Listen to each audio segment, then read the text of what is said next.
Non, ce qui est important, c'est de la regarder, la planète. C'est de la regarder bien.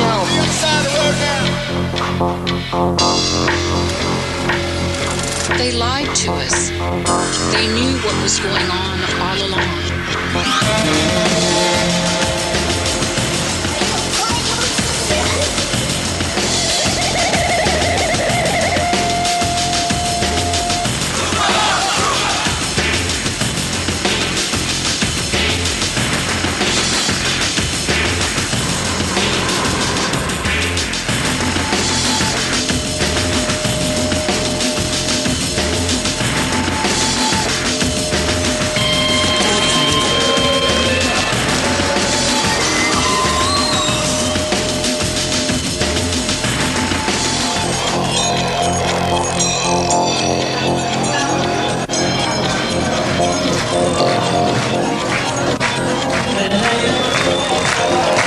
Un studio de télévision plein à craquer dans la banlieue de Tel Aviv. Il est presque 22h.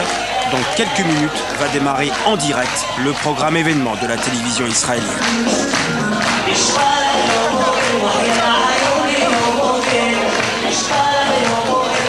Le chauffeur de salle prépare le public au show d'Eli Gatzpan, un comique féroce qui 4 fois par semaine brocarde les travers de la société israélienne et se permet de rire de tout.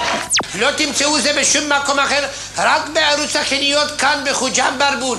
ונעבור למוצר הבא, חגורת נפץ של גוצ'י, מתאימה למסעדות ואירועים חגיגיים, היצרן מבטיח מינימום 10 הרוגים. Come you and your family to this מאחז. No, it's legal. Fuck the government. All the government, they shit. All right, quickly, before they disappear these places. רימונית, התנועה של הערבי שם כואב הראש, תני לו כדור. ילדה טובה.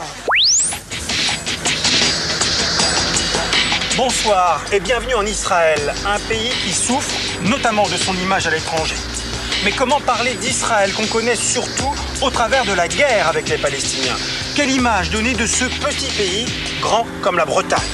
Quoi qu'on fasse en fait, les images montrées vous cataloguent en pro ou en anti-israélien, voire même en antisémite. Ce qui est sûr, c'est qu'il est impossible d'évoquer ce pays sans tenir compte du poids de son histoire. La Shoah, qui fait qu'encore aujourd'hui, les Israéliens craignent par-dessus tout la remise en cause de la légitimité de l'existence de leur État. Malgré ces écueils, nous allons vous montrer pourquoi Israël est aujourd'hui à la croisée des chemins en posant les questions les plus dérangeantes. Israël, questions interdites, c'est le 5e numéro d'Un œil sur la planète.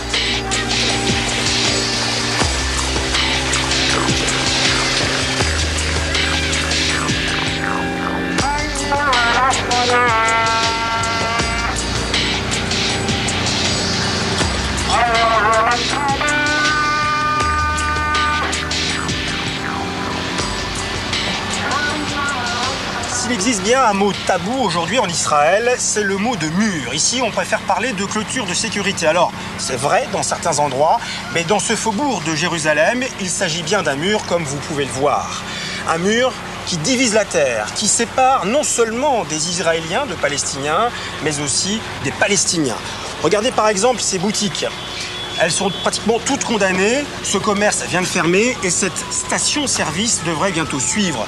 Son propriétaire, qui habite à 2 minutes d'ici, doit désormais mettre 2 heures pour rentrer chez lui de l'autre côté du mur, car il a un détour à faire maintenant de 25 km. Alors, avec cette construction, avec l'occupation des territoires, avec le comportement d'un certain nombre de soldats, des voix en Israël s'élèvent pour dénoncer pareils agissements.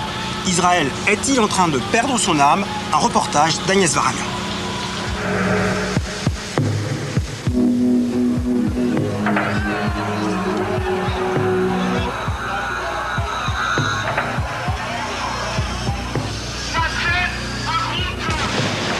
Attentats, répression, occupation, il faut sortir de l'engrenage de la violence, sinon Israël court à la catastrophe. C'est le cri d'alarme de 4 anciens patrons du Shin Bet, le service de sécurité d'Israël. En novembre dernier, ces patriotes appellent à un sursaut du pays. Nous sommes en train de devenir des occupants professionnels. Je crois que j'ai utilisé ce mot. Et je dis ça de manière péjorative. Des occupants professionnels qui veulent gagner avec les poings en utilisant la force.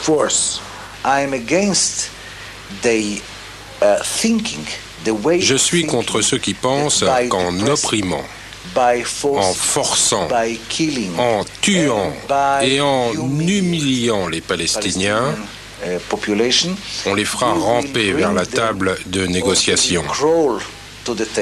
La majorité des Israéliens pensent qu'il n'y a pas d'avenir pour Israël dans la bande de Gaza et en Cisjordanie, et que nous devons céder ces territoires. Comme ça, nous serons débarrassés de la population palestinienne qui y vit.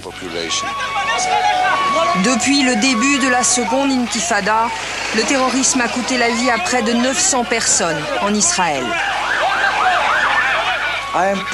Je condamne les Palestiniens, mais ce n'est pas le problème.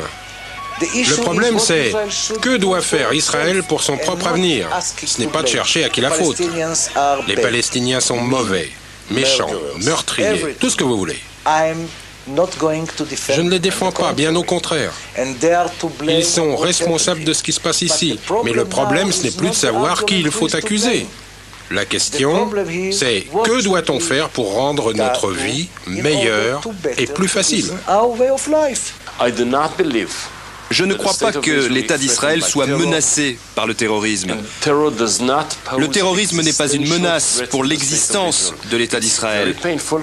C'est dramatique. La population paie le prix fort, mais ce n'est pas une menace pour l'État d'Israël. Ce constat émane de l'ancien président de la Knesset, le Parlement israélien. Selon lui, la sécurité du pays ne doit pas être le prétexte à l'occupation des territoires palestiniens. Et puis il y a la prise de position de héros de l'armée comme Iftar Spector, un as de la chasse israélienne. En 1981, il participe au bombardement de la centrale nucléaire irakienne d'Ozirak. Israël doit arrêter les terroristes, parfois en utilisant la force. Mais ça ne donne pas le droit à Israël de tuer des gens innocents. Israël doit arrêter les terroristes, parfois même les tuer. Je suis d'accord. Mais il y a des lois pour faire la guerre. Même pour combattre, mener une guerre, vous devez respecter la loi. Sinon, vous êtes exactement comme les terroristes. Avec Iftar Spector, 26 autres pilotes signent en novembre une pétition. Ils refusent toute mission dans les territoires palestiniens. Vous ne verrez pas leur visage. L'armée de l'air les a sanctionnés, mais ils espèrent revoler un jour et pour cela doivent rester anonymes. Le sang de nos familles et de nos amis nous aveugle. Ce que nous demandons aux gens, c'est qu'ils lavent ce sang et qu'ils regardent de l'autre côté, reconnaissent et voient qu'il y a des êtres humains en face d'eux. D'accord, certains sont des terroristes. Oui, peut-être que ces terroristes méritent de mourir. Ce que je dis, c'est que juste à côté de ces terroristes, il y a une nation tout entière. Est-ce qu'on doit laisser les terroristes nous dicter notre morale? Ou est-ce qu'on la définit nous-mêmes? Je peux vous dire que depuis que je suis dans l'armée, j'ai pu voir et je vois à quel point cette limite a été repoussée. Il y a 3 ans, un pilote de chasse n'aurait jamais pensé qu'un jour, il pourrait décoller du centre d'Israël, voler 2 minutes, s'arrêter au-dessus de Gaza et balancer une bombe d'1 tonne juste au milieu d'une zone très peuplée.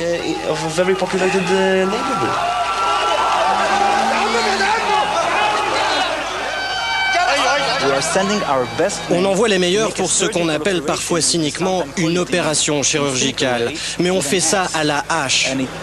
Et peu importe que tu sois un excellent chirurgien, un bon professionnel avec une conscience, de toute manière, du sang innocent va couler. Je me suis engagé dans les forces de défense israéliennes, pas dans les forces d'occupation israélienne. Et c'est quelque chose de très très clair pour moi. L'occupation qui, selon ces militaires, corrompt la nation israélienne. Pourquoi déshabiller les gens pour savoir s'ils ont une carte d'identité?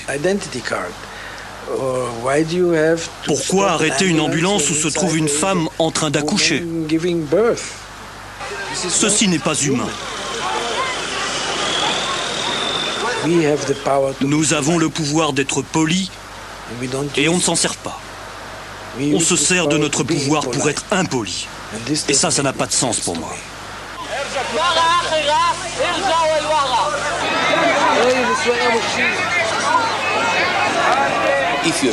Si vous êtes allé là-bas, vous avez vu quelle éducation mon garçon, mon fils, reçoit là? Quel genre de violence il ramène à la maison? Comment ça se traduit dans sa conduite, dans ses relations avec sa famille?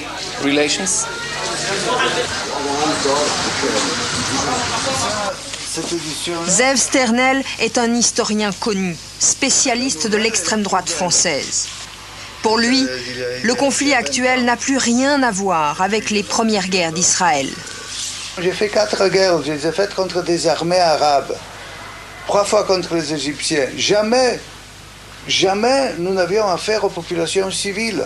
Pour la première fois aujourd'hui, le soldat, le tankiste, le parachutiste, l'officier de commando se trouve face à une population civile dont il a peur parce qu'il ne sait jamais où se trouve le danger et face à laquelle il joue le rôle de garde-chiourme.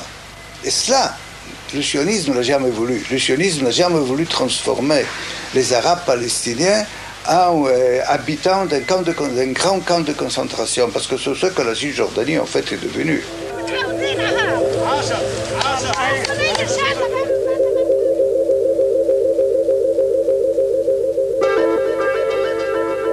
Selon Ariel Sharon, faire barrage au terrorisme exige la séparation entre les deux peuples. Séparation, c'est un mot. Ça veut dire apartheid en Afrique du Sud. Celui qui parle d'apartheid, c'est Meron Benvenisti, l'ancien maire adjoint de Jérusalem. C'est quoi la séparation? Une séparation dans quelles conditions? Dans des conditions d'égalité? C'est fantastique. Mais si la séparation veut dire que je vais parquer l'autre dans une réserve d'Indiens, avec une clôture autour, alors la séparation, ça signifie la prison. Supposons, on met un mur. Supposons, dans ces perspectives maladives, à mon avis, perverses, de croire que créer un mur entre eux et nous va nous protéger. Mais alors, où on va mettre le 1,1 million Palestiniens qui font 20% de la population israélienne, qui sont israéliens? On va aussi faire un mur entre eux et nous? Et après, qui c'est qu'on va encore emmurer? Les juifs qui ne sont pas 100% juifs? Les Russes qui ne sont pas tous juifs? Les travailleurs immigrés? Mais c'est une philosophie perverse. La vie n'a plus de sens. De vivre dans un enfermement permanent, c'est ça qu'on appelle la folie. Ces hommes qui se dressent affirment écouter leur conscience. Beaucoup parlent au nom d'un idéal, celui du sionisme, qui voulait, après les pogroms et la Shoah, créer sur cette terre un refuge pour tous les Juifs. Israël devait incarner la lumière des nations. L'État juif se devait d'être le pays de la justice et de la morale.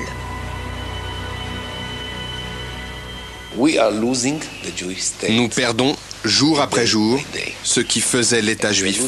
Nous perdons nos valeurs morales et notre raison d'être ici. Être juif, c'est par définition exiger de moi-même bien plus que je ne demande aux autres. C'est un défi, c'est ma raison d'être. C'est tout ce qui fait un juif. C'est assumer une mission morale, c'est porter un message de paix, c'est accepter d'être meilleur parce que tu es un enfant de Dieu. Faire partie du peuple élu, ce n'est pas être en pilotage automatique. Pour moi, être élu signifie que le bon Dieu me rappelle, Abraham, tu as une charge supplémentaire, tu as plus de responsabilités, tu dois en faire plus, et j'en fais plus. Comme l'écrit Abraham Burg, le rêve sioniste est-il mort? Pour ces hommes, Israël est en train de perdre son âme. Pour eux, les Juifs d'Israël, issus d'un peuple victime, risquent de devenir bourreaux.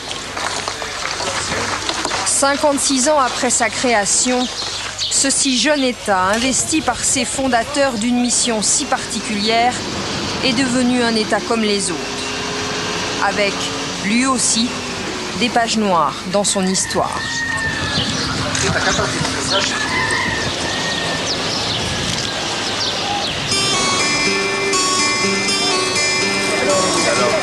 Ces paroles fortes émanent d'une minorité en Israël. Près de 2 Israéliens sur 3 ont réélu Ariel Sharon et soutiennent sa politique de fermeté.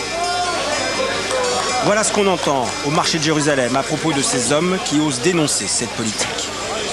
Ils ont le droit de parler. On est dans un pays démocratique. Ils ont le droit de tout dire. Mais vous êtes d'accord? Je ne suis pas d'accord.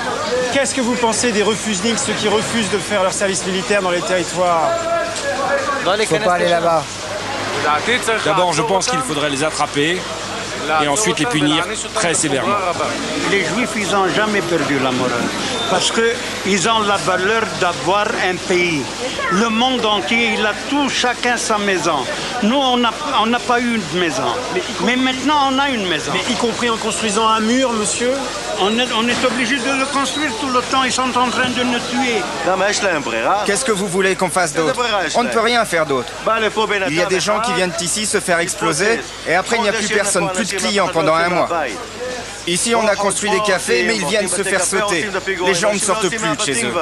On appelle ça une muraille de protection. Alors pourquoi vous êtes contre cette muraille de protection? Ça veut dire que vous n'avez pas envie qu'on se protège et que vous êtes satisfait uniquement quand il y a des attentats, quand on... C'est qui vous? Enfin, la France, quoi.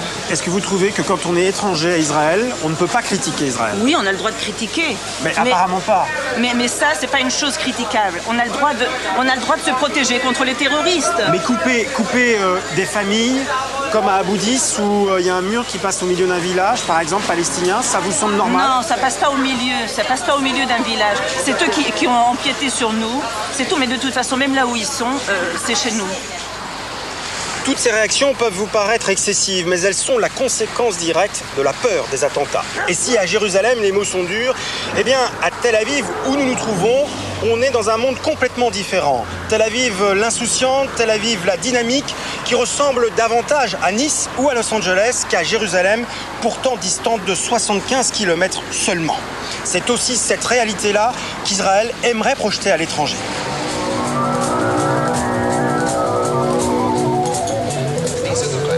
Israel's economy is growing by an average of 6% annually.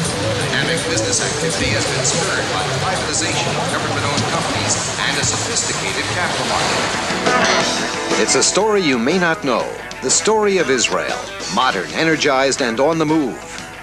Israel with one of the fastest-growing economies in the world, where new ideas are transformed into world-beating business concepts. A state-of-the-art society that's stable and sophisticated. Israel, one of the most attractive investment opportunities on the planet. Cette image dynamique permet à Israël d'attirer, encadré par l'agence juive, de nouveaux migrants.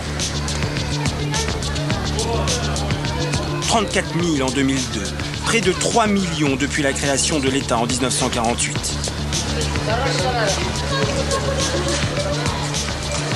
Ce centre accueille par exemple 1200 juifs éthiopiens. La plupart à leur arrivée ne parlent pas un mot d'hébreu. Durant 2 ans, ils sont pris totalement en charge. Le coût de cette intégration, $100 000 par personne, entièrement financé par la diaspora juive. Un effort considérable, le prix à payer pour préserver le caractère juif de cet État. Dans le pays, il existe plus d'une trentaine de centres d'accueil. Ils reçoivent les Juifs du monde entier, dont des Français, plus de 2000 l'année dernière, qui accomplissent leur alliance.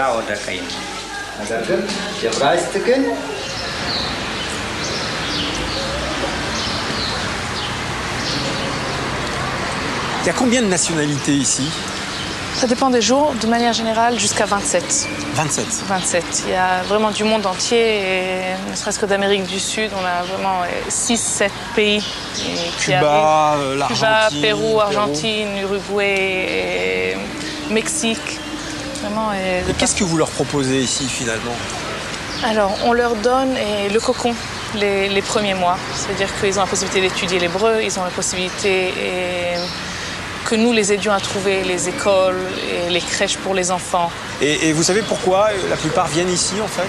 C'est pas la plupart, c'est un petit pourcentage des immigrants qui viennent. Pourquoi ils reviennent en Israël? D'abord, qu'est-ce que ça veut dire l'Alia alors? L'Alia, c'est la montée, c'est le Pourquoi retour. la montée? Parce qu'Israël, pour les Juifs, c'est le summum. Donc on a besoin de monter, d'arriver au sommet ici.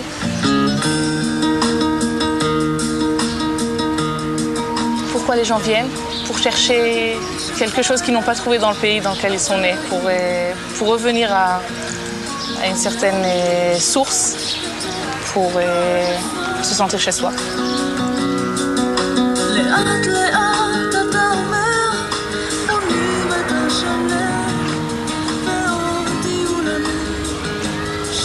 Parmi ces nouveaux immigrants, certains vont choisir de s'installer au beau milieu du territoire palestinien, dans une implantation comme celle-ci, qui est gardée jour et nuit, soit pour des raisons économiques, soit le plus souvent par conviction religieuse. Pour ces colons, la Cisjordanie s'appelle en fait la Judée et la Samarie, terre sacrée d'Israël. Alors, pourquoi finalement, malgré des déclarations officielles apaisantes, la colonisation se poursuit-elle? Israël est-il devenu l'otage de ces colons qui ne représentent pourtant que 3% de sa population? La réponse avec cette enquête de Martine Laroche-Joubert et de Gilles Jacquier.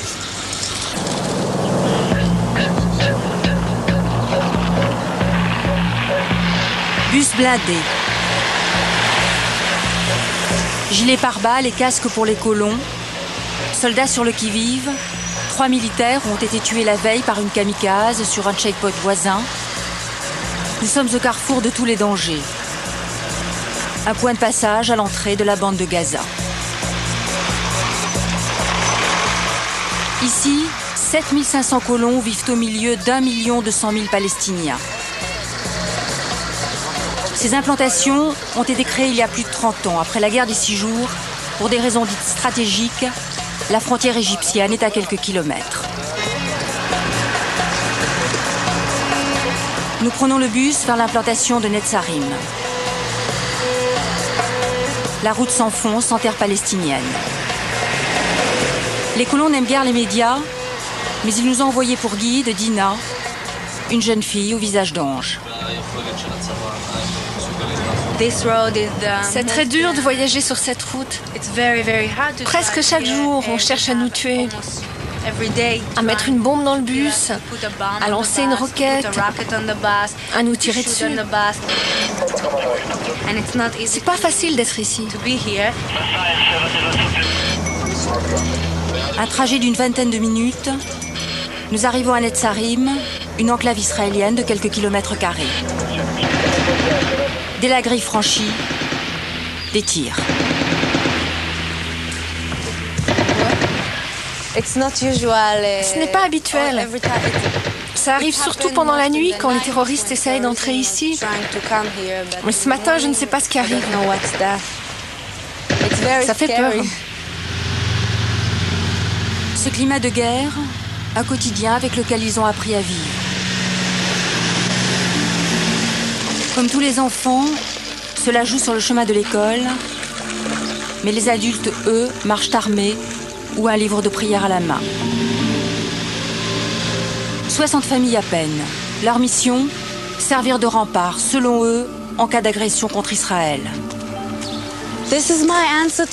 Voici ma réponse aux terroristes. Même si vous voulez me faire partir, que je ne sois pas ici, même si vous voulez me tuer, moi je resterai ici et je serai heureuse et je continuerai ma vie ici.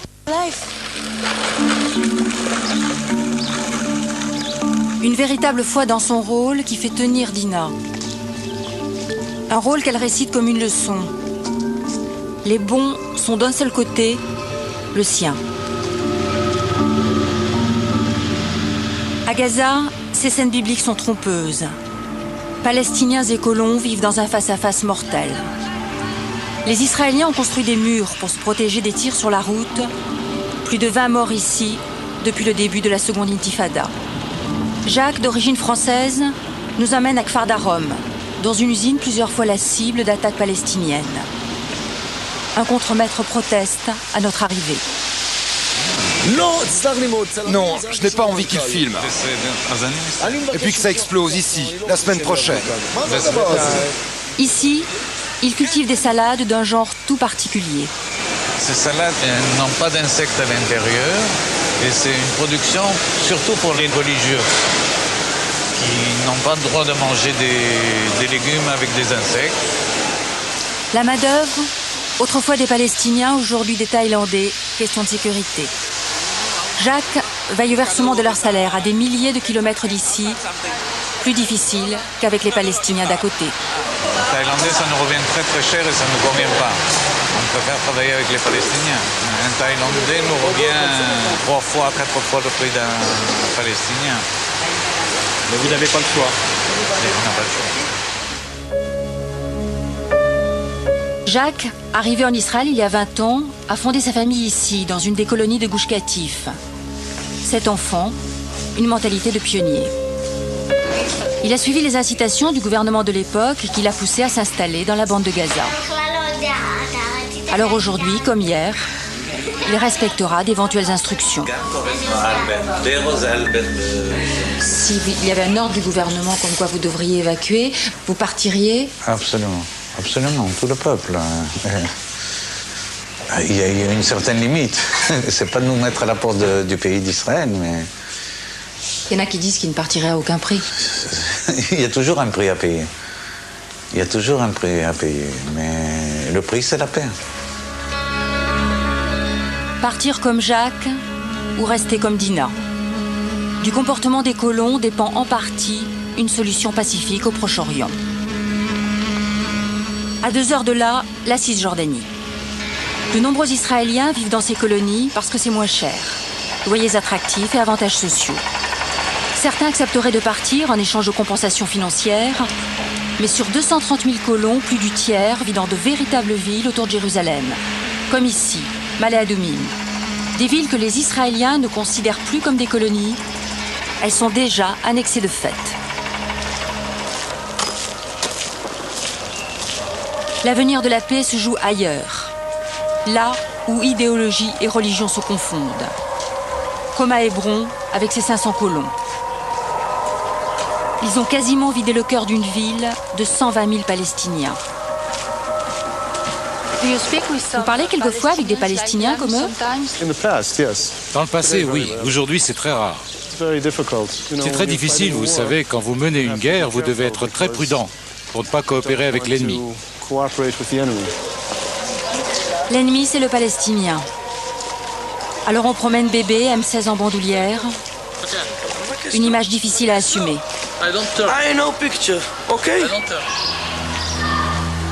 Les Palestiniens ont dû fermer leurs boutiques depuis le début de la seconde intifada. Sur leur devanture, des graffitis « Morts aux Arabes » et partout l'étoile de David. Vous savez, je n'aime pas particulièrement les graffitis. Mais c'est la réaction des enfants quand ils se font tirer dessus. Alors ça n'est pas si mal. Des colons protégés en permanence par des centaines de soldats. Une présence qui revient chère à Israël, hors dépenses militaires. Un colon coûterait en moyenne 2 000 € de plus par an qu'un citoyen ordinaire. Au minimum le double, sécurité comprise. À Hébron se dresse le caveau des patriarches, un lieu sacré pour les juifs et pour les musulmans. Certains y viennent sous haute escorte. Il y a 10 ans, un colon, Baruch Goldstein, a tué ici 29 Palestiniens. À Hébron, recueillement et tragédie se croisent. Madame Zerbib est originaire d'Algérie. À 19 ans, elle arrive ici, entraînée par sa foi dans le grand Israël décrit dans la Bible. Un choix payé au prix fort. Lorsque notre petite fille Shalevet a été assassinée par les terroristes il y a 2 ans et demi, C'est vrai que c'était très difficile, ça a tout remis en question, mais en fin de compte, c'est un choix qu'on a fait dans notre vie pour Hebron, et c'est pour Eretz Israël. Et on accepte avec amour tout ce que Dieu fait. Une tragédie qui l'a rendue intransigeante. Pour elle, la solution serait d'expulser 2,5 millions de Palestiniens hors de Cisjordanie. Oui, pourquoi pas? Si on peut se permettre de transférer des Juifs, pourquoi pas transférer des Arabes? Je pense qu'il y a suffisamment de place. De toute façon, il y a 127 pays arabes dans le monde, pourquoi pas? S'il y a déjà quelqu'un qui dérange, ce sont les Arabes, ce sont eux qui doivent partir, pas nous. Elle a recueilli sa fille dont le mari est en prison. 17 mois ferme pour transport illégal d'explosifs. Aurital, 24 ans, 4 enfants, vit au milieu de ce que les Israéliens appellent la jeunesse des collines. Difficile de les découvrir, ils se cachent dans des caravanes et des bus délabrés, loin des regards. De jeunes colons, encore plus radicaux que leurs parents. Incontrôlables, ils s'installent où bon leur semble et rejettent toutes les institutions traditionnelles. Certains refusent même de parler aux non-juifs. Je ne veux pas parler à ces journalistes, ça va rendre mon âme impure. Si j'avais la force morale d'affronter leur impureté, je leur dirais dans les yeux. Nous retrouvons ces jeunes face à l'armée pendant la démolition de cette synagogue construite sans permis.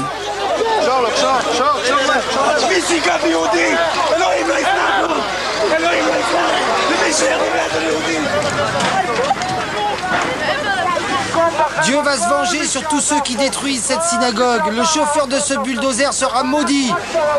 Des expulsions spectaculaires, mais le lendemain, d'autres bâtiments seront échafaudés.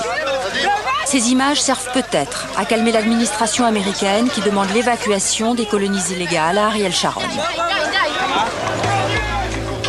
Ariel Sharon le voici en 1981, ministre de l'Agriculture sous le gouvernement Begin.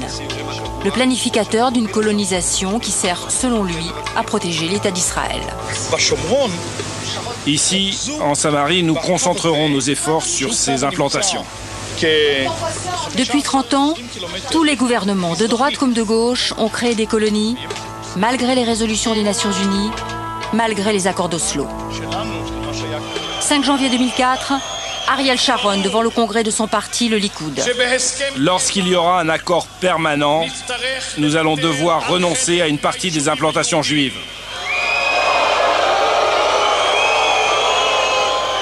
C'est le tollé.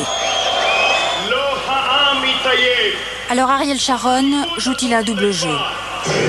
Ou a-t-il changé de cap? En tout cas, quelques jours plus tard, à Tel Aviv, 100 000 colons manifestent contre ces velléités de démantèlement. Ce que Ariel Sharon appelle des concessions douloureuses. Dans la foule, un colon d'origine française, David.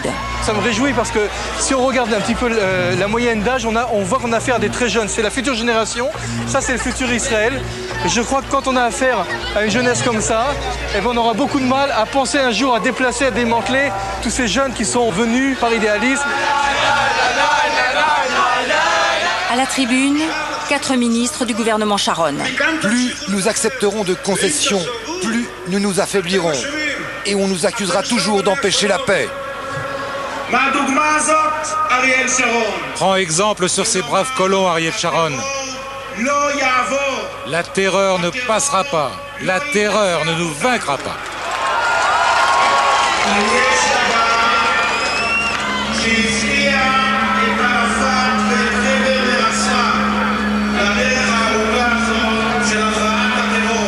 Et les députés du Likoud, ils sont là, ils sont à la tribune ce soir, ils sont ici derrière nous. Ils disent non, Ariel Sharon. Jusqu'à là, on était avec toi, mais maintenant, c'est terminé. On ne te suit plus.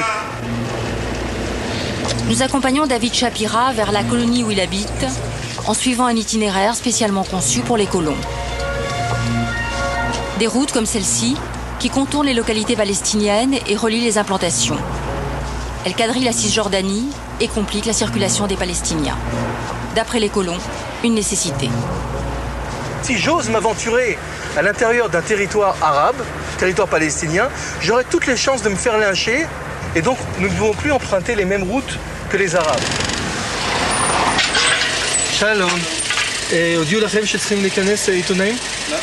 David veut nous convaincre qu'il n'est pas un colon, au sens littéral du terme, et qu'il est bien chez lui, à Bethel, une petite ville de 5000 habitants, au cœur de la Cisjordanie.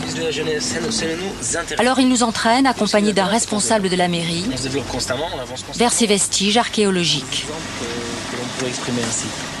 Nous sommes les seuls conquérants au monde, que quand on creuse la terre qu'on a conquis, nous trouvons la trace de nos ancêtres. Ici, vous avez une cuve à vin, et vous avez des dizaines de sites comme ça, des bains rituels, des cimetières, des usines d'huile d'olive de l'époque. Et c'est pour ça qu'on est revenu ici. On est revenu à la maison.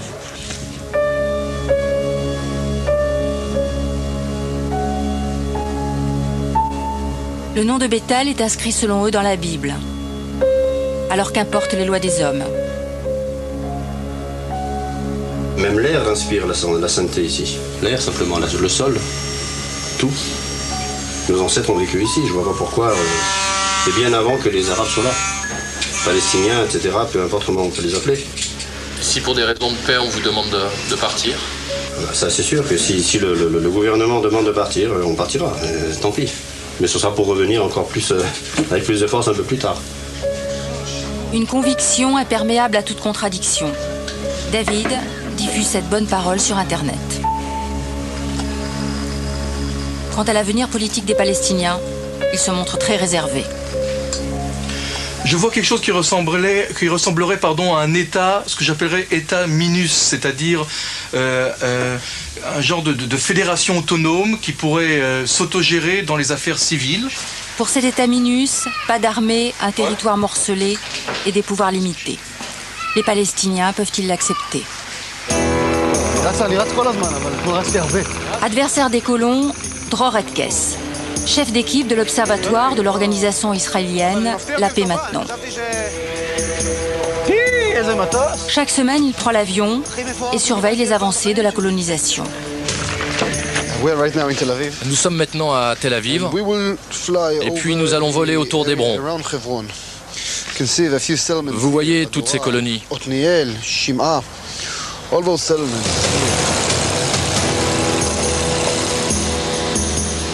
Vue du ciel, l'étendue des terres sous le contrôle des colons impressionne.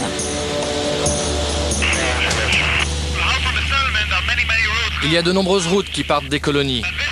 Et c'est un moyen qu'ont trouvé les colons pour agrandir la surface de ces colonies. Vous voyez, elles ne sont pas très étendues. Mais avec ces routes, les colons contrôlent une zone 3-4 fois plus grande. La mission de Dror, traquer les avant-postes, une centaine, qui pourraient être la base de nouvelles colonies.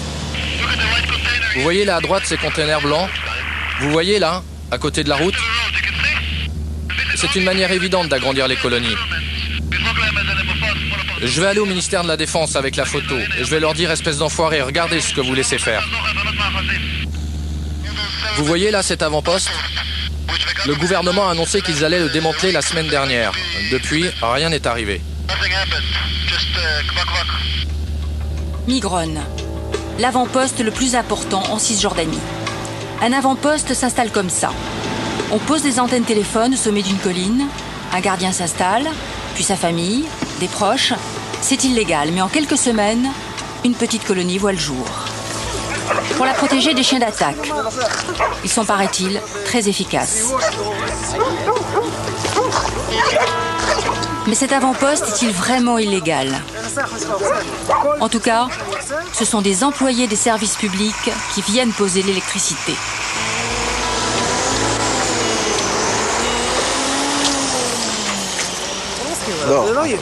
Entre Dror et ce colon, c'est un dialogue de sourds. Dror rêve de rallier autour de lui des milliers d'Israéliens qui encercleraient Migron pour la faire évacuer. Le colon prétend que son avant-poste est sur le point d'être légalisé par le gouvernement. Un débat sans fin. Pendant ce temps, la clôture de séparation gagne du terrain. À certains endroits, elle s'enfonce déjà de plusieurs kilomètres en Cisjordanie pour protéger le maximum de colonies. Le tracé à venir n'est pas encore exactement défini, mais il pose déjà problème. Pour ceux qui s'y opposent, ce tracé dessine sans doute les frontières du futur État palestinien réduit à une simple enclave. Le dossier devrait être examiné par la Cour internationale de justice de La Haye. La bataille du mur commence.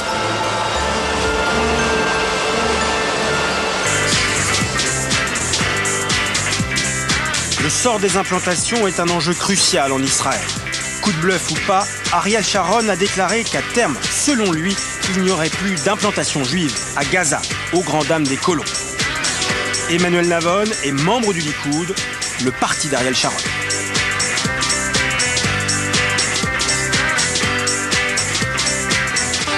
Bonjour. Bonjour.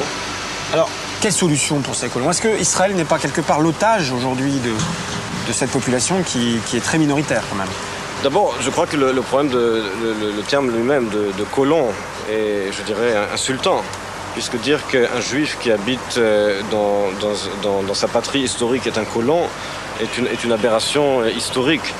Le fait qu'effectivement il s'agisse d'une population juive dans une région qui n'a pas de statut juridique final défini pose un problème effectivement qui peut être résolu dans le cadre de négociations. Si on parle d'une solution de 2 États pour 2 nations, un État juif pour les juifs, un État arabe pour les arabes. Je vous rappelle que dans l'État juif, dans l'État d'Israël, nous avons 20% de citoyens arabes, nous avons des citoyens arabes à Jaffa, à Haïfa ou d'autres villes. Alors pourquoi, dans le cadre d'une solution de 2 États pour 2 nations, n'aurait-il pas d'habitants juifs dans l'État arabe? La solution de 2 États pour 2 nations n'implique pas forcément l'absence d'une minorité. La question, elle est simple. Où va Israël? Je crois que nous sommes sur le seuil de décisions historiques et stratégiques qui n'ont pas été prises ces 30 ou 40 dernières années et qu'après la séparation unilatérale qui est en train d'être appliquée, nous aurons un État juif souverain avec une majorité juive. Malheureusement, l'OLP n'a pas voulu de cette paix qui lui a été offerte. Elle devra se contenter de ce qui lui reste face à un État juif qui continuera de se défendre, qui n'acceptera pas cette méthode hypocrite de faux accords pour améliorer sa situation stratégique face à Israël, et que nous aurons un État juif souverain, bien entendu qui ne sera pas sur la totalité de la terre d'Israël. Nous devrons renoncer à de nombreuses parties de cette terre historique, mais nous pourrons réinvestir notre énergie nationale dans l'éducation, dans la science, dans la culture, et nous défendre face malheureusement à des voisins qui ne nous ont toujours pas acceptés comme État juif souverain. Il y a un sondage qui a fait beaucoup parler de lui en Israël et en Europe, qui place ce pays en tête des pays les plus dangereux pour la paix du monde. Sondage réalisé auprès de 15 pays européens et 15 pays de l'Union européenne, et 11 de ces 15 pays ont placé Israël en tête. Comment vous avez réagi quand vous avez vu ça? Je ne connais pas d'autres pays au monde où on pose en question, on remet en question la légitimité même du pays à la lumière de sa politique. Je crois qu'un des problèmes dans la façon dont l'Europe perçoit Israël, c'est que beaucoup d'Européens perçoivent Israël comme une espèce de cadeau qui a été donné par les Européens, comme un dédommagement contre la Shoah. Et bien entendu, cette représentation est fausse. Ce pays ne nous a pas été donné, c'est notre pays, nous l'avons construit nous-mêmes. Bien avant la Shoah, ce n'est pas un cadeau européen, et que c'est aux Européens de résoudre ce problème de perception vis-à-vis d'Israël. Le fait que nous ayons parfois une politique qui puisse déplaire ou une politique qui ne soit pas la bonne, c'est très possible. C'est pour ça que nous avons une société démocratique pour critiquer cette politique et pour la changer en cas de besoin. Mais encore une fois, si cette critique c'est vis-à-vis du droit d'Israël à se défendre et à déterminer sa frontière de façon unilatérale, si cela ne plaît pas aux Européens, tant pis.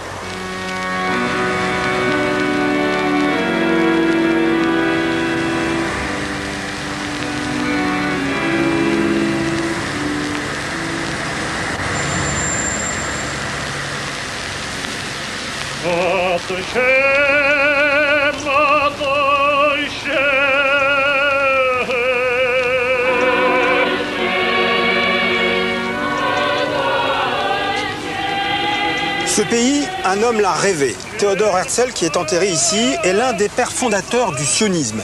C'est lui qui, en 1897, a imaginé qu'un jour, il y aurait un État pour les Juifs quelque part dans le monde. Mais il était si peu religieux qu'il envisageait cette création dans des pays comme l'Argentine ou l'Ouganda. C'est finalement en terre biblique qu'Israël est né, sous la pression des religieux qui y jouent depuis un rôle fondamental. Alors quelle est la réalité de ce pouvoir religieux? Israël est-il une théocratie avant d'être une démocratie? La réponse avec Vincent Nguyen et Mathieu Drechou.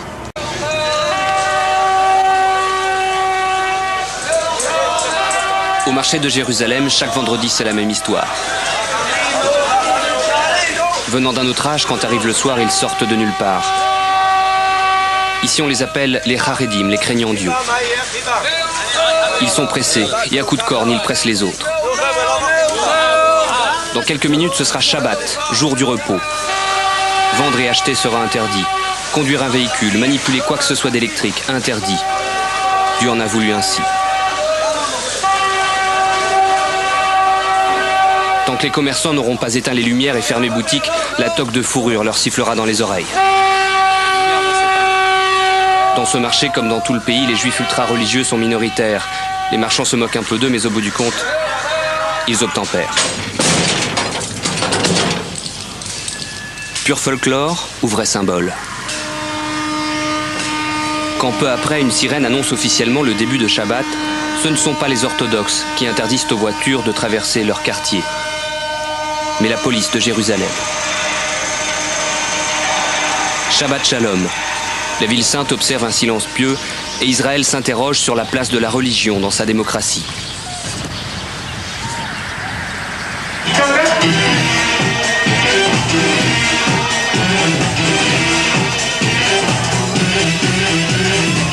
Le soir même, dans le quartier branché de Tel Aviv. Ordinateur, téléphone portable et musique, un soir de Shabbat c'est péché. Et alors?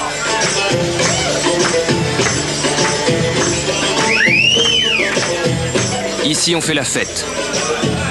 Et on consomme autant d'alcool que d'électricité.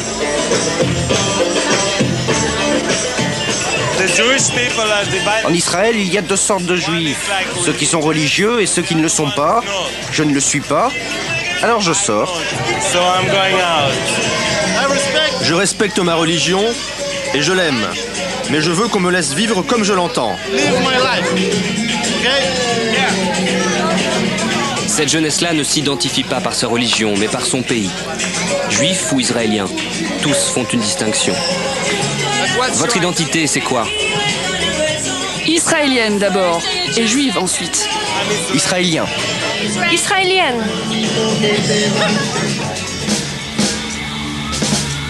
Israël. État juif ou État des Juifs? Claude Klein a beaucoup réfléchi à la question. Cet universitaire a traduit le texte fondateur du sionisme, écrit par Theodor Herzl à la fin du XIXe siècle. Dans ce texte, l'homme évoque plus une terre refuge qu'une terre promise. Herzl était un bourgeois de Vienne qui avait vécu à Paris, qui avait beaucoup voyagé et qui voyait une sorte de démocratie à l'occidentale. Et je crois qu'il le dit de façon extrêmement claire. Il a notamment une formule extraordinaire. Il dit nous garderons les rabbins dans les synagogues comme il faut garder les soldats dans les casernes. Mais en Israël, près de 10% des juifs sont ultra-religieux. Comme Shlomo, qui de ce monde va nous entrouvrir la porte.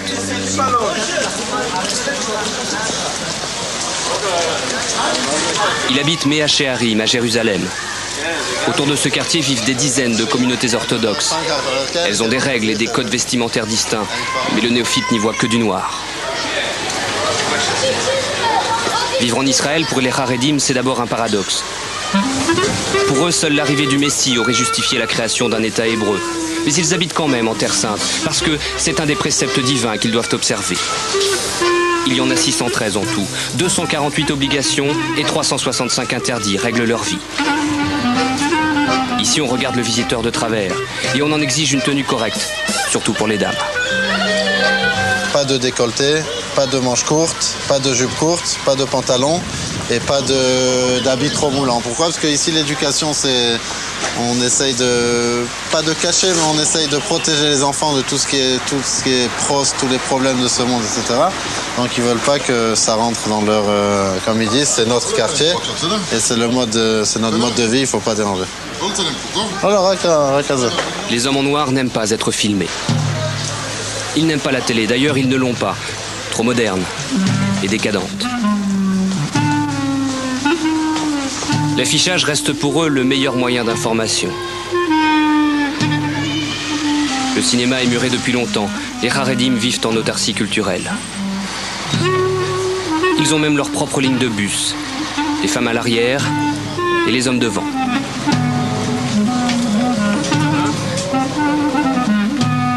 Ici, un réparateur de poussettes ne connaît pas le chômage. C'est l'accessoire numéro 1 des familles orthodoxes, dont la natalité est galopante. De briques et de broc, les appartements sont toujours en travaux. Les enfants poussent les murs, littéralement. Ici, plus la famille elle grandit, chaque année il faut rajouter un petit balcon et chaque année il faut murer le balcon de l'année précédente pour transformer ça en chambre pour les enfants. D'abord les enfants ils viennent, ensuite on s'adapte. S'adapter, c'est exactement ce que fait Shimon à quelques pas de là. Quelques gâteaux et l'on va peut-être pouvoir s'entendre. 14 enfants, ça fait du bruit. Bravo madame, vous avez bien du courage. Chaque matin, votre mari remercie Dieu de ne pas l'avoir fait femme et vous gardez la foi. Le premier commandement de la Torah, c'est croisser et multiplier sur cette terre. Dieu nous a commandé de peupler la terre. Et parce que nous apportons des enfants, Dieu nous offre ses bienfaits, sa Torah et beaucoup de joie.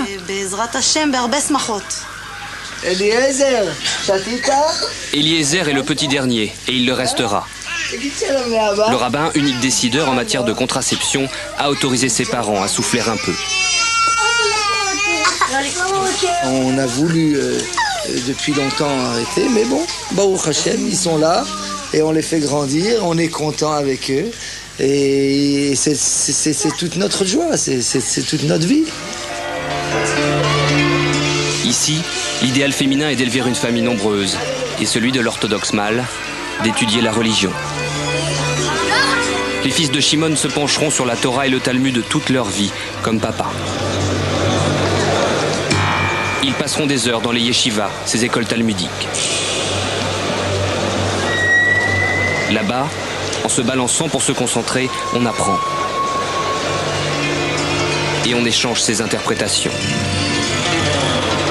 Exemple. Si Dieu interdit à un juif de porter une lame à son visage, peut-il quand même utiliser un rasoir électrique? Oui, répond Shlomo. Non, répond Shimon. Ces écoles sont subventionnées par l'État et les étudiants exemptés d'armée. Cet avantage date de la création d'Israël.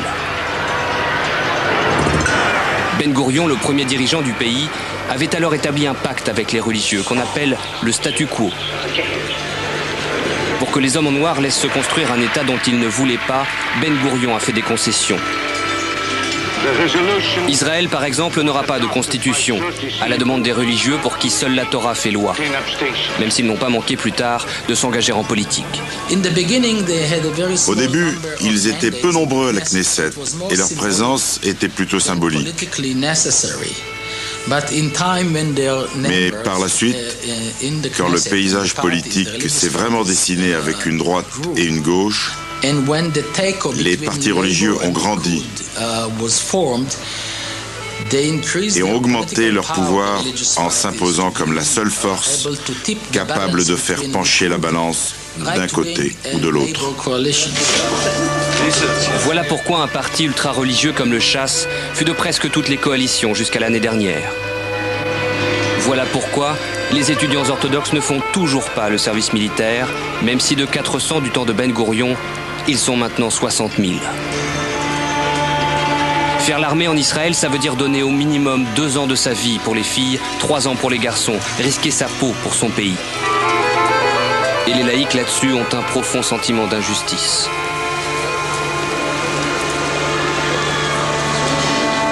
Le statu quo, c'est aussi le contrôle par le grand rabbinat de la nourriture cachère.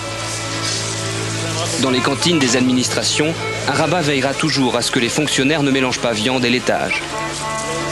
Les hôtels ont généralement leur rabbin, mais ils n'y sont pas obligés. Le domaine où le statu quo pèse plus directement sur la vie des Israéliens, c'est l'état civil. Qui a le droit de se marier, de divorcer ou d'être enterré dans un cimetière juif?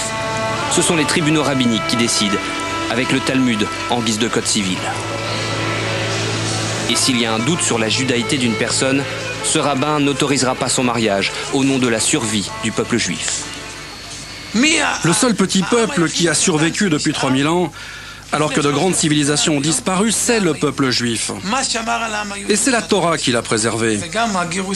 Le mariage est le ciment du peuple juif. Autrement, nous finirons tous goy.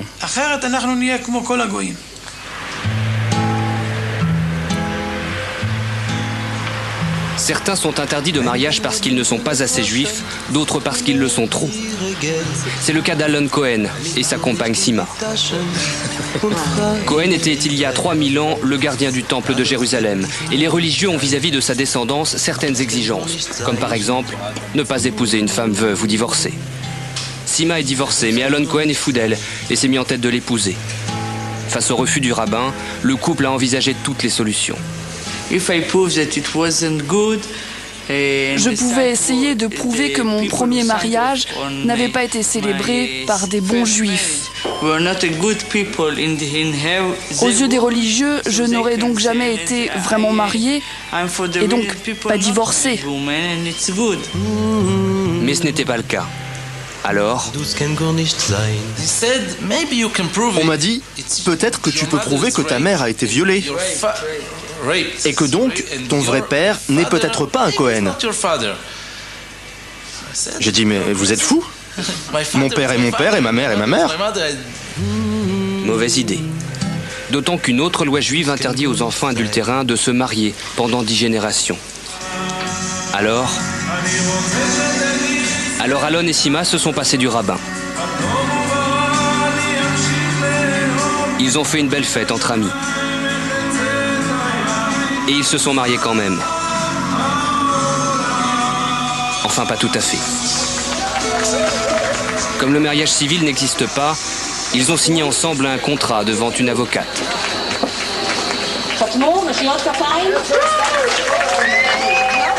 Ce mariage, même symbolique, est pour cette avocate un acte de résistance laïque.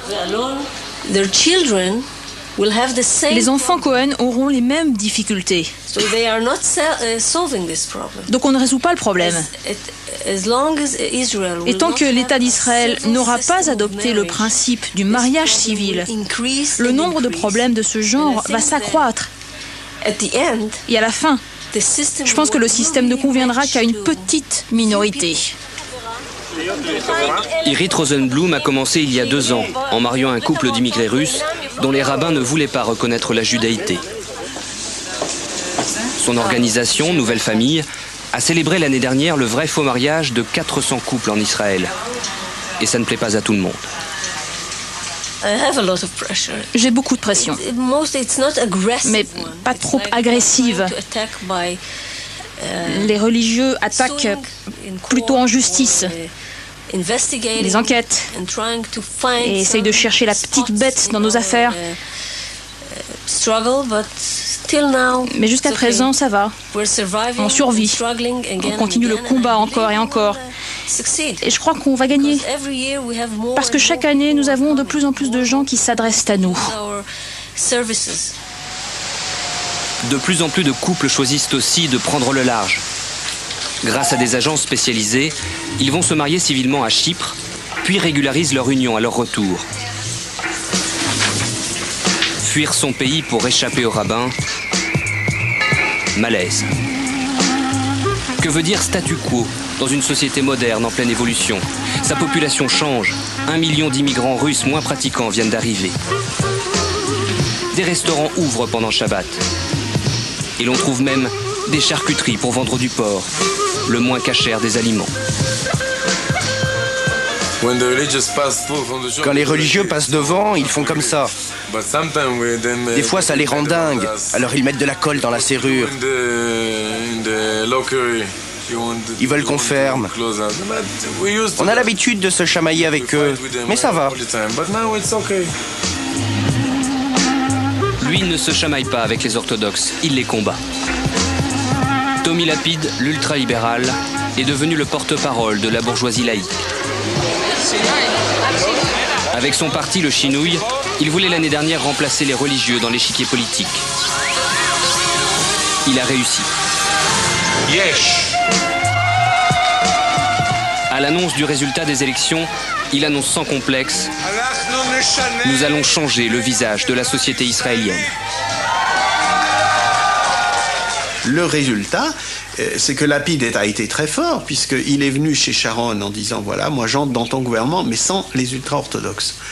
Et donc Sharon a cédé. Ça a été à la stupéfaction générale, puisque le Chasse avait soutenu Sharon, notamment aux élections de 2001.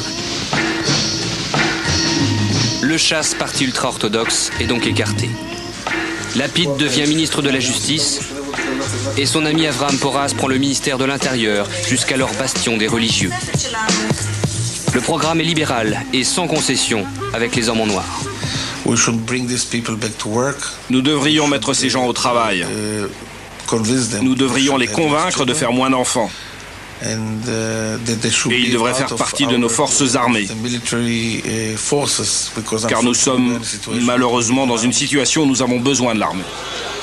Nous ne pouvons pas accepter que des gens choisissent délibérément de ne pas travailler pour passer leur temps à étudier la Torah. Et tout ça aux frais de l'État. C'est impossible.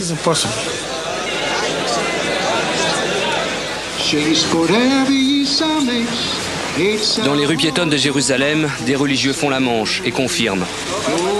Les temps sont durs. Les subventions aux études sont réduites, les allocations familiales aussi. Pour l'homme aux 14 enfants, les allocations, c'était le principal revenu. De 2200 €, elles ont fondu à 1200. Fini le temps où Shimon passait des journées entières à lire le Talmud entre deux barbes amies. Maintenant, je viens la matinée et je travaille une demi-journée aussi. Je fais un peu de transport d'enfants au Talmud Torah où mes enfants se trouvent. Ça me permet de joindre les bouts avec 14 enfants, les Aïnara. Il faut tenir le coup. Les hommes en noir, pour l'instant, font confiance à leur système de solidarité bien rodé. Chez nous, disent-ils, on ne peut pas mourir de faim.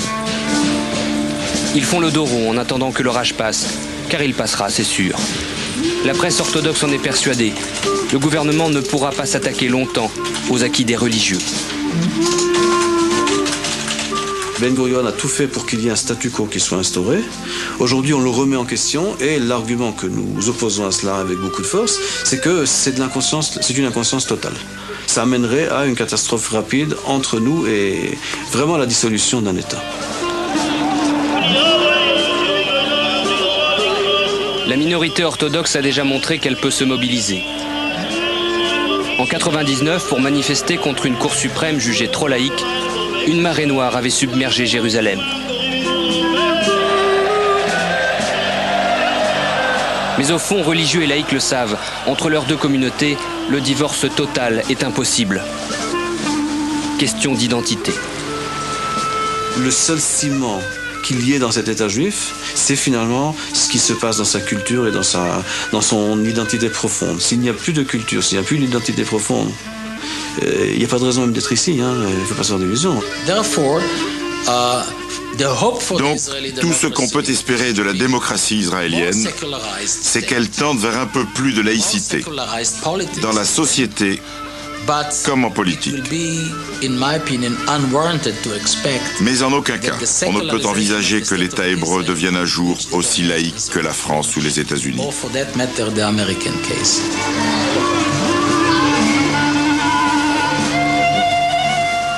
Difficile défi que celui d'Israël, à la fois démocratie moderne et terre promise.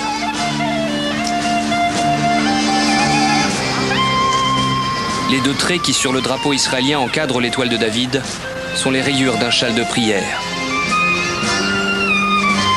Et quand sur le marché de Jérusalem, le soleil se couchera, le vendredi, les cornes de Shabbat feront toujours entendre leur voix.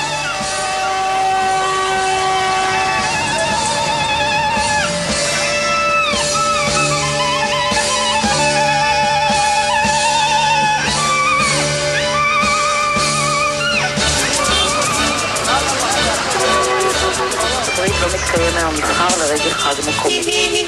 להלן שער החליפין של הדולר מול המטבעות העיקריים כפי שהם נקבעים במסחר בדקות אלה. ין יפני 107 ין לדולר. Le sort des colons comme le poids du religieux sont autant de facteurs de crispation, voire même de blocage de la société israélienne. Mais en élisant 2 fois Ariel Sharon, les Israéliens ont choisi, une majorité d'entre eux pensent que pour vivre en sécurité, il faut se séparer des Palestiniens, quitte à accepter des situations d'exception. Nous sommes au barrage de Kalandia, près de Ramallah. Voici les femmes israéliennes de l'association Marsom Watch. Elles ne sont pas bien nombreuses, un peu plus de 200 dans le pays. Elles se relaient pour essayer d'empêcher les débordements de l'armée face aux Palestiniens. Ce jour-là, comme très régulièrement, des incidents éclatent. De jeunes Palestiniens se sont approchés d'un peu trop près de la clôture de sécurité. Un véhicule militaire s'approche. Des soldats se déploient. Et très vite, sans sommation, vont ouvrir le feu.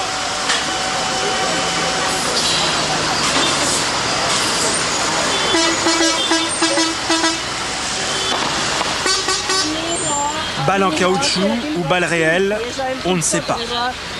Mais cela provoque la colère d'Yvonne Mansbach, qui appelle immédiatement l'état-major pour décrire la situation.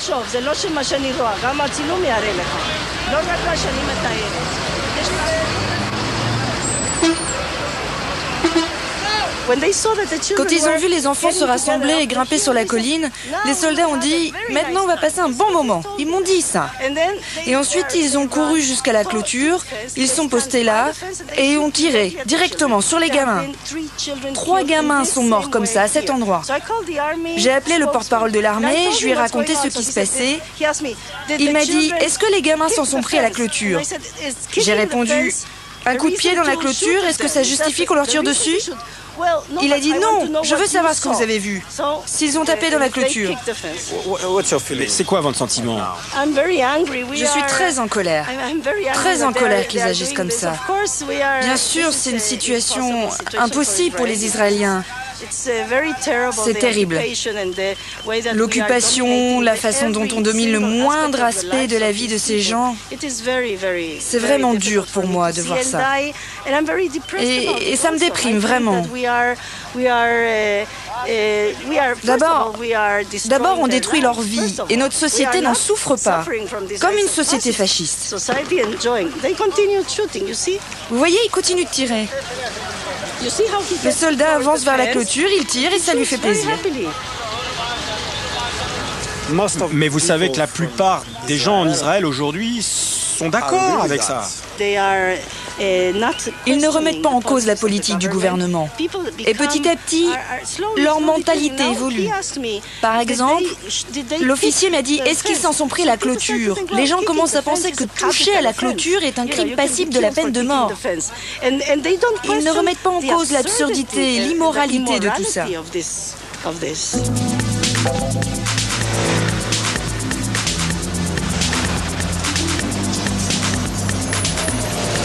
Une liberté de parole, une révolte qui ne trouve que peu d'écho dans l'Israël d'aujourd'hui.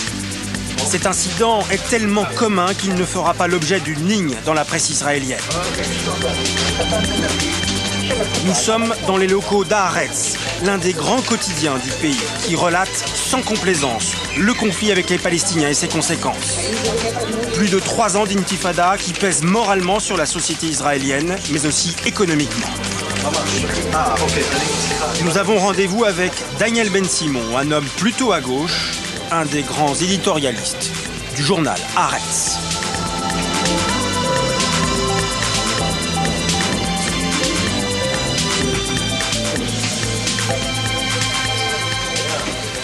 Daniel Ben-Simon, bonjour. Bonjour Thierry. Alors Israël traverse une crise économique sans précédent. Pour quelles raisons et quelle est la nature de cette crise finalement? C'est la guerre avec les Palestiniens qui a cassé l'économie israélienne, qui était une des plus belles économies, une économie qui prospérait. Pendant les années 90, je crois qu'on appartenait au premier monde. Et aujourd'hui, on va appartenir peut-être au deuxième et on risque de tomber au troisième. Alors la population, elle est quand même pas pauvre. elle apparaît pas pauvre quand on se promène dans les rues de Jérusalem ou dans les rues de Tel Aviv. Mais je dirais qu'il y a plus de pauvres aujourd'hui qu'il y avait il y a 10 ans. C'est-à-dire qu'aujourd'hui, le seuil de pauvreté est beaucoup plus grand. Et on est aujourd'hui 7 millions d'Israéliens. Je dirais que la moitié de la population est au-dessous du seuil de pauvreté. La moitié? La moitié, c'est pas une pauvreté absolue, c'est une pauvreté, je dirais, les gens ont à manger, mais ils sont moins à l'aise, ils ne peuvent pas se permettre de vivre comme il faut. Je dirais qu'on est pauvre, relativement parlant, en face de la France ou des États-Unis, c'est ça. Mais on n'est pas pauvre comme l'Inde ou le Pakistan ou l'Afghanistan. Alors en même temps, Israël a une armée surpuissante, investit beaucoup dans le budget de la défense. Ça veut bien dire qu'il y a de l'argent. Il y a de l'argent, mais malheureusement, le problème d'Israël, ou peut-être la tragédie de ce pays, c'est qu'elle n'a pas un jour de repos. Ce pays n'a pas un jour de repos parce qu'il est constamment sécuritaire. On a un Premier ministre qui passe 24 heures par jour sécuritaire. On a un gouvernement sécuritaire. On a un programme de vie sécuritaire. Ça se traduit comment? Ça se traduit parce que l'argent va vers la sécurité. Les meilleurs gens, les meilleurs cerveaux vont vers la sécurité. Je dirais on travaille pour l'armée aujourd'hui. À quelle hauteur, finalement, les dépenses publiques vont vers la défense plutôt que vers le social, par exemple? Écoutez, je peux dire que les Israéliens ont perdu 30% de leur niveau de vie économique en 3 ans. C'est terrible. 30% en 3 ans parce que l'armée absorbe de l'argent. Le besoin sécuritaire, le besoin de maintenir la Cisjordanie, de maintenir l'intifada palestinienne, c'est des centaines de milliers de gens qui travaillent jour par jour. Afin de maintenir ça, ça coûte des milliards de dollars. Ces milliards viennent des gens comme moi, comme les gens qui travaillent ici. 2 fois, on nous a coupé le salaire ici, afin de maintenir l'effort militaire. C'est pas seulement nous, c'est tous les Israéliens. Combien de temps cela peut-il encore durer? Tenir comme ça? Je crois que les Israéliens, malgré la réussite dans toutes ces guerres, sont dans un état de lassitude. Et je crois qu'il y a un cri général d'essayer l'option de la paix. Est-ce qu'on peut vivre naturellement ici ou pas? Si on arrive à la conclusion qu'on est une caserne militaire et qu'on doit vivre comme des militaires, je crois qu'on a perdu le sionisme. On a perdu l'âme de cet État. Et c'est pour ça que je pense qu'il faut, malgré ce qui s'est passé, malgré 55 ans un bain de sang entre nous les Arabes, il faut essayer de tourner la page autrement. En se séparant donc? Séparation entre un État, pas de mur, un État aux Palestiniens, un État aux Israéliens, une séparation qui puisse donner la possibilité aux Israéliens de vivre et aux Palestiniens de vivre et vivre en paix avec les pays arabes. Sinon, pas d'État, pas de sionisme. Sans paix, il n'y a pas d'Israël. L'autre grand sujet d'actualité dont on parle beaucoup ici, mais qui est parfaitement inconnu en France, c'est la démographie. Par définition, Israël se veut un État juif et démocratique, mais en Israël même, il y a une forte minorité arabe qui a choisi la citoyenneté israélienne. Ces Arabes israéliens représentent près de 20% de la population et leur poids démographique va en augmentant. Officiellement, les Arabes ont les mêmes droits que les Juifs israéliens, mais vous allez le voir, la réalité est plus compliquée. C'est l'enquête de Tania Rachmanova.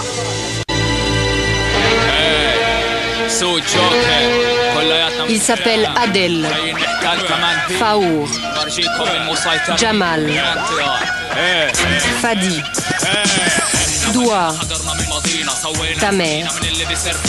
Tous, ils sont arabes israéliens. Comme eux, ils sont 1 200 000 en Israël, près d'1 habitant sur 5. Selon la déclaration d'indépendance, ils ont les mêmes droits que les habitants juifs, ils votent. Aujourd'hui, parmi 124 députés de la Knesset, 11 sont arabes. Et pourtant, ces arabes ne se sentent pas considérés comme des citoyens à part entière. Dans cet État, du Premier ministre au dernier employé du service public, chacun considère l'État comme un État juif, un État pour les Juifs. Les Arabes ne sont que tolérés ici. Pour moi, cette attitude est déjà discriminatoire. La discrimination est-elle réelle? Comment se traduit-elle dans la vie quotidienne? Nous sommes allés à la rencontre de ces Israéliens que nous connaissons si peu, les citoyens arabes de ce pays.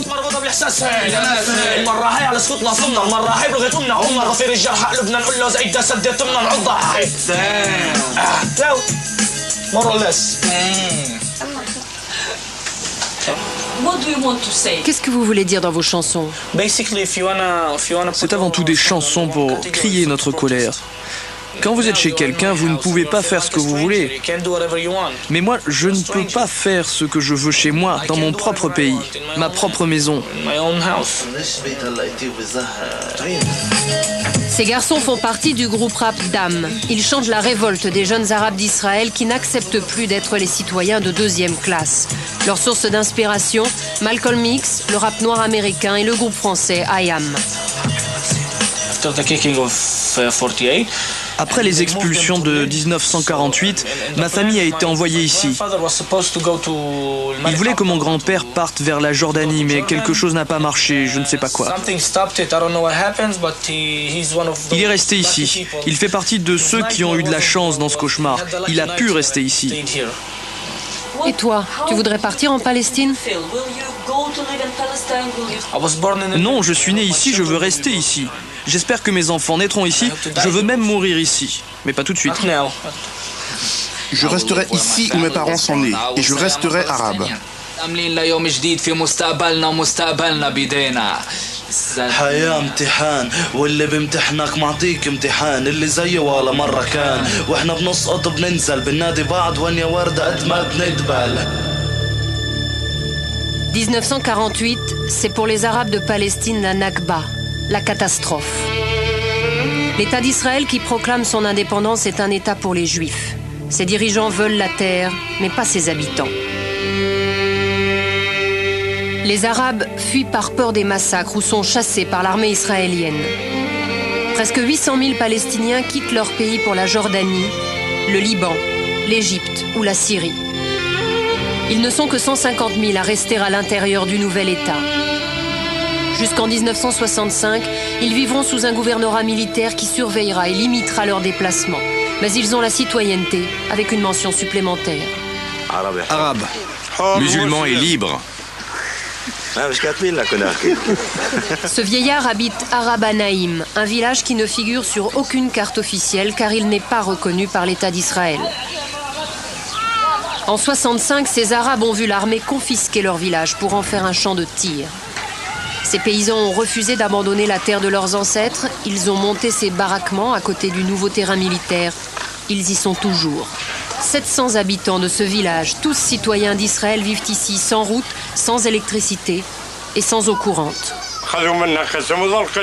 Nous avions beaucoup de terres, mais ils ont tout confisqué. Il nous reste encore un tout petit terrain, mais nous ne pouvons pas construire parce qu'il faut un permis. Ça fait 55 ans qu'on le demande, ce permis. Ils nous disent que nous devons attendre. Alors on attend, toujours.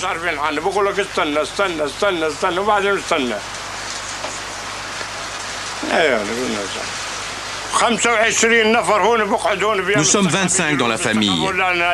En hiver, on se rassemble ici, tout le monde, les adultes et les enfants, autour de ce poêle pour se chauffer. Et on reste ici, c'est ça notre vie.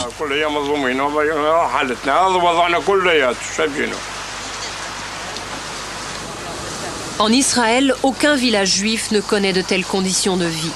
Coincé entre les terres d'un kibboutz et un champ de tir de l'armée israélienne, le village arabe Al-Naïm peut être rasé par la police à tout moment. Salut, comment ça va? Ça va. Rien ne change, on résiste. Mohamed préside l'association des villages non reconnus d'Israël. Ici, son association a organisé la construction de cette route pour accéder au village.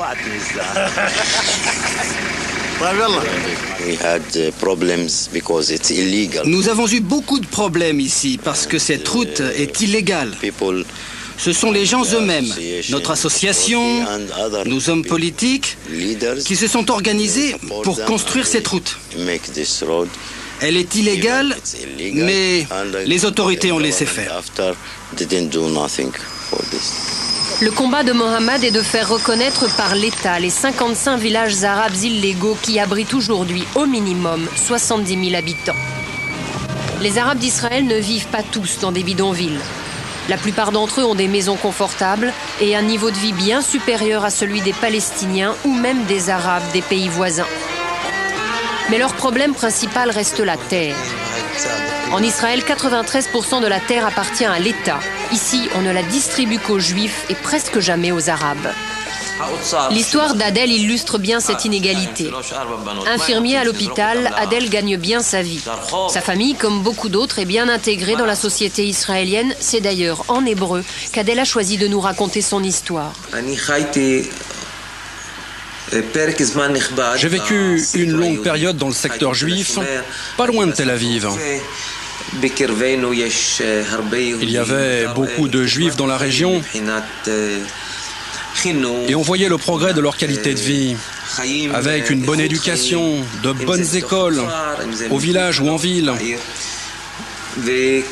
Tout ça n'avait pas d'importance quand j'étais seul. Mais quand j'ai eu des enfants, j'ai voulu leur donner une bonne éducation. Un jour, Adel découvre une annonce qui invite les citoyens d'Israël à venir s'installer dans une ville nouvelle, Katsir. Une belle école, une piscine, des espaces verts, un endroit idéal pour élever ses 4 filles. Adel se présente alors au conseil municipal de Katsir pour déposer la demande d'un permis de construire. À ma surprise, j'ai vu au conseil les gens que je connaissais. Je les avais soignés, je les côtoyais. Ils m'ont dit « Comment vas-tu ? C'est sympa de venir nous voir. Tu veux un café ?» Je leur ai dit « Je ne suis pas venu pour boire un café. Je suis venu parce que je veux habiter ici. » Ça a fait l'effet d'une bombe.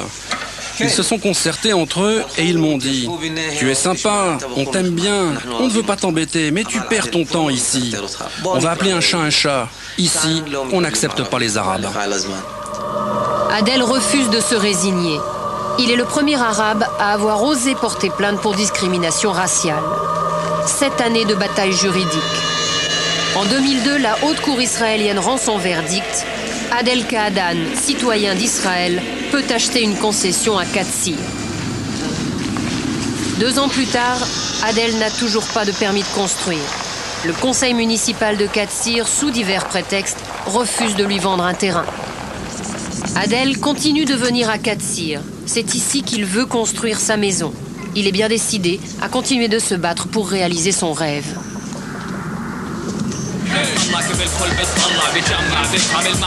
En Israël, la discrimination entre les Juifs et les Arabes ne concerne pas uniquement le droit à la terre.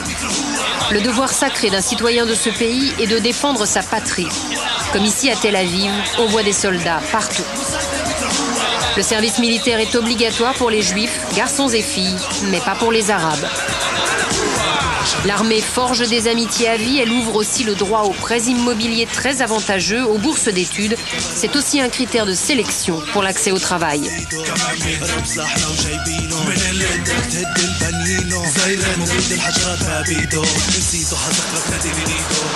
Nous sommes à Haïfa, 3e ville d'Israël. Cette ville a toujours été un des meilleurs exemples de cohabitation réussie entre Juifs et Arabes, qui représente ici 12% de la population. À Haïfa, la mixité existe à l'école et dans le travail, et malgré cela, les 2 communautés se mélangent rarement. À l'université, 20% des étudiants sont arabes. On y a même créé un centre judéo-arabe, l'un des rares lieux en Israël où la jeunesse des 2 communautés peut apprendre à se connaître. J'ai grandi à Haïfa, une ville mixte, mais je n'ai jamais rencontré d'Arabes. Je n'ai jamais eu d'amis arabes ni de voisins arabes. Mais au lycée, je me suis intéressée à la langue et à la culture arabe. Moi, je pense que nous, les Arabes, nous connaissons mieux les Juifs qu'ils ne nous connaissent. Avec le déclenchement de la 2e intifada en octobre 2000, tout bascule. Les jeunes Arabes israéliens sortent dans la rue pour manifester leur soutien aux Palestiniens des territoires. La police tire sur les manifestants. En 1 semaine d'affrontement, 13 Arabes israéliens sont tués. Un choc pour tout le pays. Je me rappelle très bien de ces événements en octobre 2000. J'ai été blessé. Je suis resté une nuit à l'hôpital après que la police m'ait passé à tabac. Sans crier gare, la police nationale, notre police, a tiré sur nous, des citoyens de leur propre pays. Maintenant, la vraie question est de savoir si la partie juive de ce pays peut accepter de vivre avec nous et de changer des choses. y compris le drapeau ou même la définition de l'État comme un État des Juifs. Changer le drapeau? Pourquoi? Parce que c'est un symbole juif. Comment Jamal, en tant que musulman, peut-il s'identifier à ce drapeau? Je peux le comprendre. Moi, je suis juive. Le judaïsme est une partie très importante de ma culture, mais je le comprends. Et toi, tu accepterais de t'incliner devant un drapeau musulman et un hymne en arabe? C'est le blocage. Même avec de la bonne volonté, ces étudiants juifs et arabes ne peuvent pas s'entendre sur ce qui touche au fondement même de l'État d'Israël.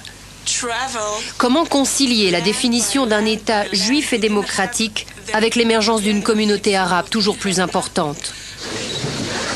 Selon Benjamin Netanyahou, ministre des Finances, c'est la principale menace à venir pour Israël. Nous avons un problème démographique. C'est vrai, nous avons un problème démographique. Pas avec les Arabes palestiniens, mais avec les Arabes israéliens. C'est une question de nombre.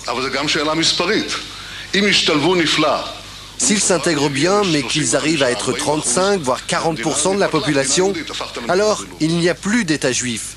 Ça devient un État binational. Si la population arabe reste à 20% comme aujourd'hui, mais que les relations continuent à être tendues, violentes comme maintenant, ça détruira le tissu démocratique de notre société. Comment Israël répondra-t-il à cette question? Pour l'instant, la solution est d'intégrer davantage les Arabes d'Israël dans la vie économique du pays. Mais selon certains sondages, 30% des Juifs israéliens seraient pour une autre proposition. Un transfert, concrètement, une expulsion des Arabes israéliens. Bien sûr, nous avons peur du transfert, mais on ne partira pas, on ne peut pas quitter notre patrie. Nous ne sommes plus en 1948. Nous sommes Israéliens et nous avons appris à nous battre pour nos droits.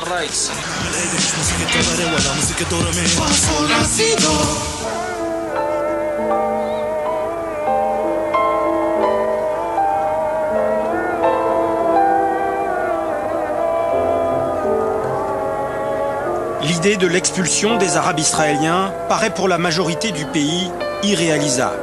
L'autre scénario évoqué par les plus hautes autorités israéliennes prévoit l'échange de territoires. Échanger, c'est-à-dire céder les villages arabes israéliens au futur État palestinien, alors que des colonies juives en Cisjordanie seraient rattachées à Israël. Une séparation pure et simple. L'être humain, c'est le langage, c'est le rapport au langage. Israël a transmis aujourd'hui à la Cour internationale de justice de la Haye un dossier contestant sa compétence pour statuer sur la légalité de ce qu'il appelle... Pour conclure cette émission, nous avons rendu visite à Théo Klein. Cet avocat de 83 ans est l'ancien président du CRIF et il possède la double nationalité, française et israélienne. Théo Klein est un sage, un humaniste, une conscience. Il est l'auteur du Manifeste d'un Juif libre.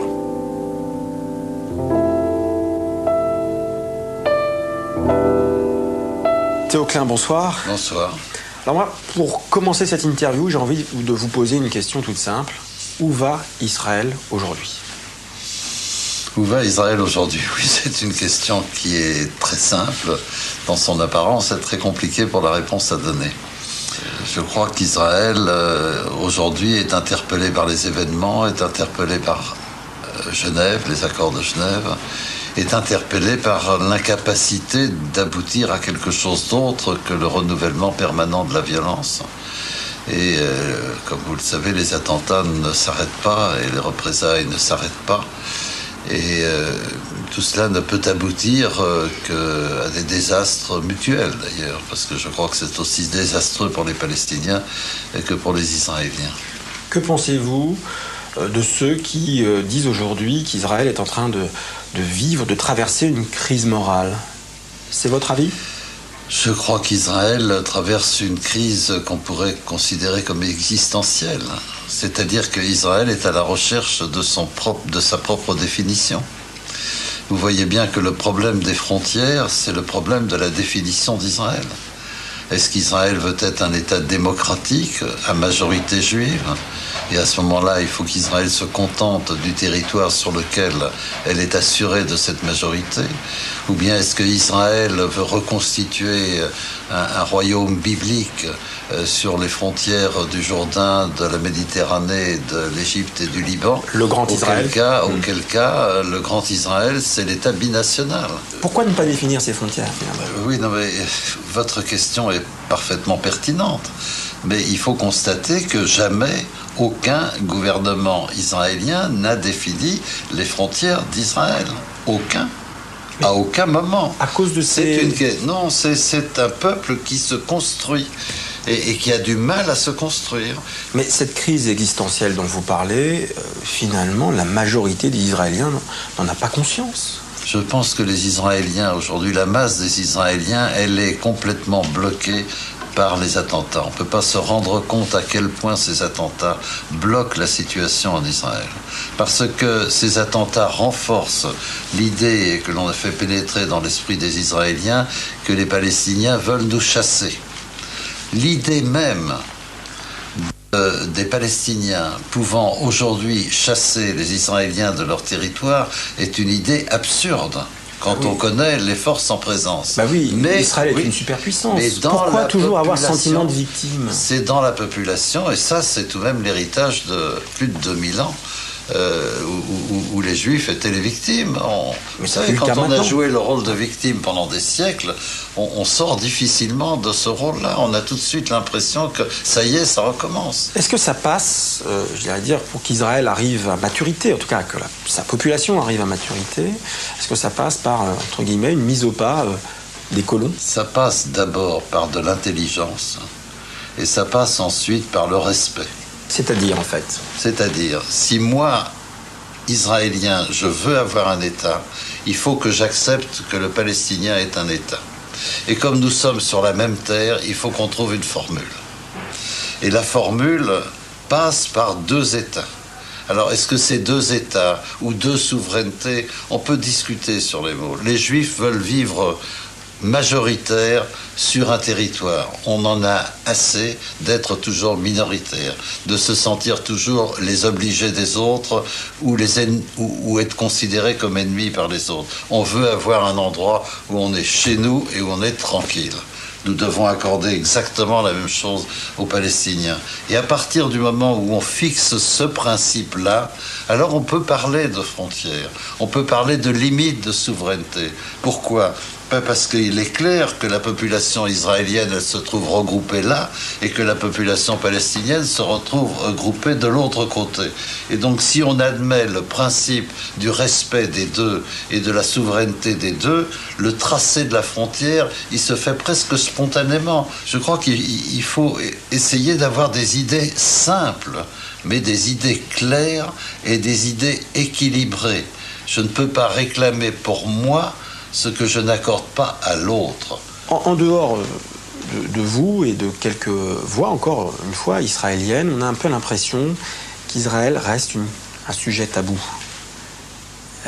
Est-ce que, en tant qu'observateur, vous n'avez pas ce sentiment-là, finalement? C'est-à-dire qu'on ne se comporte pas vis-à-vis d'Israël comme on se comporterait vis-à-vis d'autres États. Eh bien, écoutez, je suis de ceux qui le regrettent.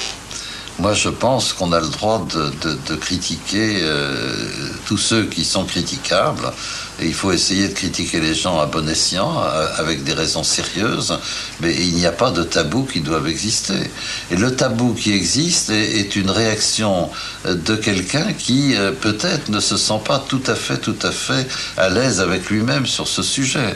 Et il y a quelque chose d'anormal dans le fait de se dire je ne peux pas dire à ce monsieur quelque chose que je lui dirais s'il n'était pas juif et que je ne vais pas lui dire parce qu'il est juif. C'est un début de discrimination. Je ne vois pas l'utilité de cette chose-là et je la regrette. Mais en même temps, je pense que de notre côté, quand nous sommes critiqués, il ne faut pas non plus que nous réagissions tout de suite en disant « nous ne sommes critiqués que parce que nous sommes juifs ». Je peux être critiqué pour beaucoup de choses, que je sois juif ou pas. Il faut mettre les événements là où ils sont et les analyser pour ce qu'ils sont. Et ne pas mélanger tout et ne pas créer justement, recréer cette atmosphère extraordinairement dangereuse où vous n'avez pas le courage de me dire en face ce que vous pensez parce que vous avez peur d'être traité d'antisémite et où moi je vais réagir fortement à votre égard parce qu'au fond la raison pour laquelle vous êtes furieux, je ne veux pas en discuter parce que moi-même je ne sais pas si ma position est juste, alors je vous renvoie dans la figure que vous êtes antisémite. Non, ça c'est quelque chose, c'est un jeu trop dangereux.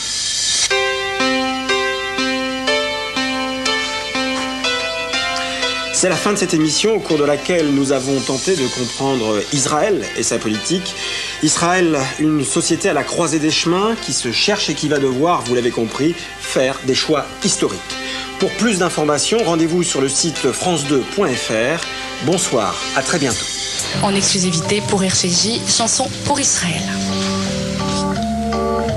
Oui, je défendrai le sable d'Israël, la terre d'Israël, les enfants d'Israël, quitte à mourir pour le sable d'Israël, la terre d'Israël, les enfants d'Israël.